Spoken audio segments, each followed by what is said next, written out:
DALEGERARD, DGR01, The Power of Thought, solo. So I decided to do this episode solo.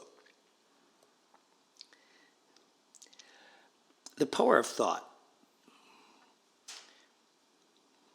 So to find a perfume house where we last left off, I quite clearly had no idea how to find a perfume house or who would even be interested or how I would make someone be interested. So it was a whole new discovery period, right? So there's this kind of thing that happens to people, right? Where you think of something and then it happens. It really, truly does. But in my case, usually it's something like negative, like, oh God, I don't want to see that person in the elevator, and then I see them, right? Or I'm going to get a phone call today from, and then it happens. And I'm like, damn, why can it happen when I say, like, I'm going to, meet, Princess Diana? No, that doesn't happen. You get what I'm saying. It's like, it's funny how those things work. However, you're like, what does it have to do with anything? Okay, well, I'm getting there. And that's why I need my interviewer, right? Probably, maybe. So, when I started this project, I walked you guys through all of these things, and I started this book, right? It's like a brand book, a DNA book, because you have to start from somewhere. You have to say, who are you as a brand? Who do you believe in? What are your morals? What are your values? What's your message, right? So you have to lay that out, and then you have to say, who is your customer? Like, who do you want to buy these products from you? Who are you marketing to? Who are you? Who is everything about you? For example, if I was kidnapped in the next 5 minutes by an alien spaceship or somebody, this brand book would serve anybody for years and years to come, as a friend said to me, who I shared it with. It's all there. Every company in the world should have a brand book like this. So also it leads me to the point of you have to know what you're really, really good at. What I'm really good at is having a vision and then making that vision come to life. That's what I'm good at. But this time, like I said, it was different. It's freedom and all the things I talked about in the first episode. So, okay, so I have the book and I'm ready to go, and I'm like, okay, where am I going with this?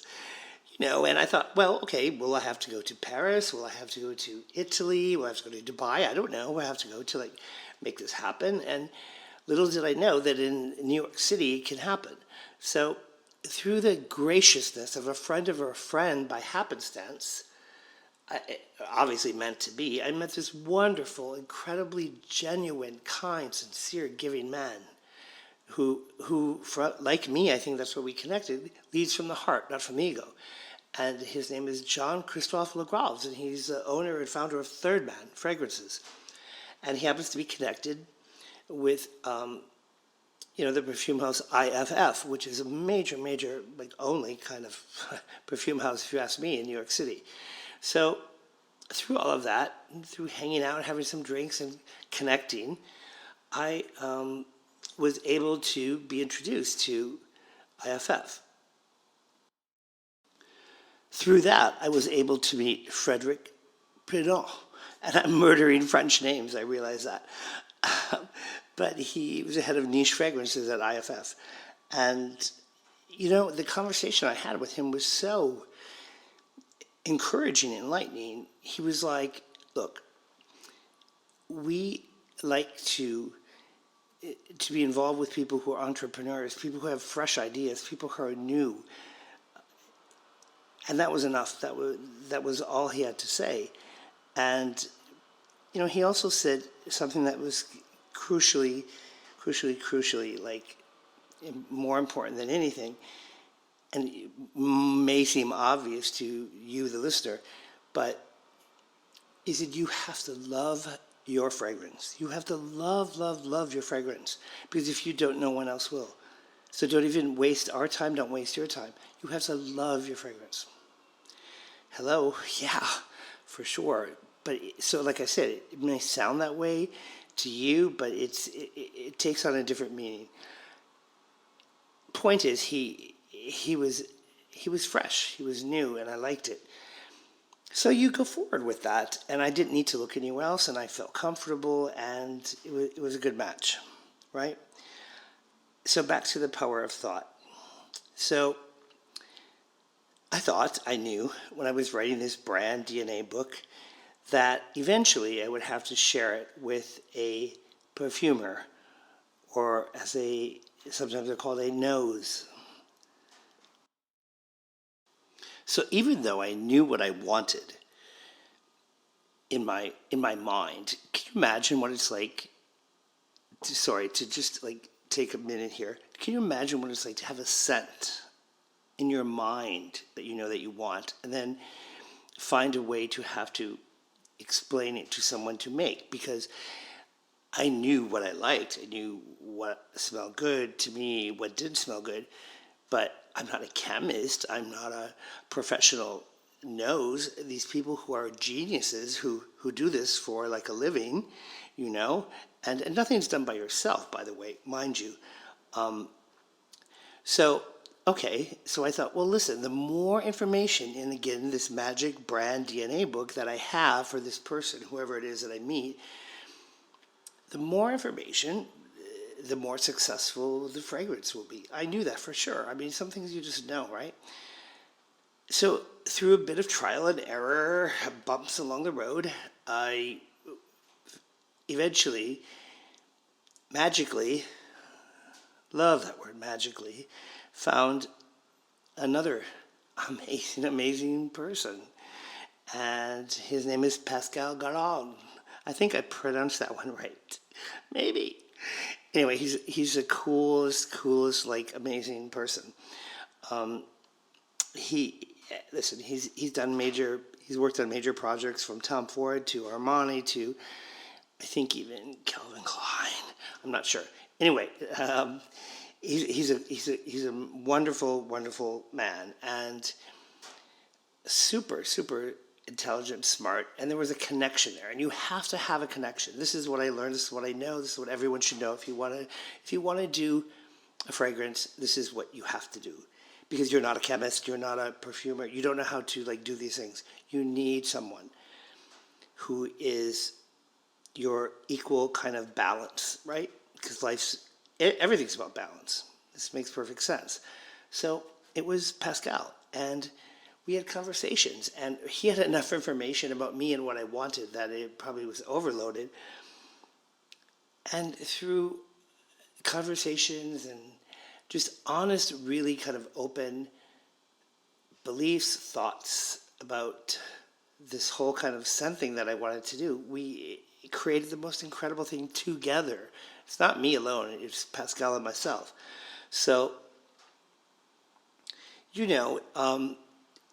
it really comes down to a basic thing. I wanted my scents to be, and they are, classic. I'm not about a kind of modern scent. I'm about modern in a classic way, but it's really more about classic.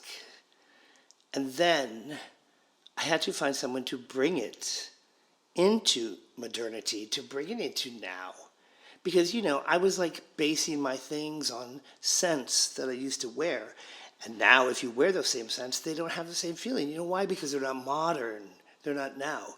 So Pascal really, truly helped me bring my vision into this kind of modernity from classicism. So it was just a beautiful marriage. It's beautiful magic.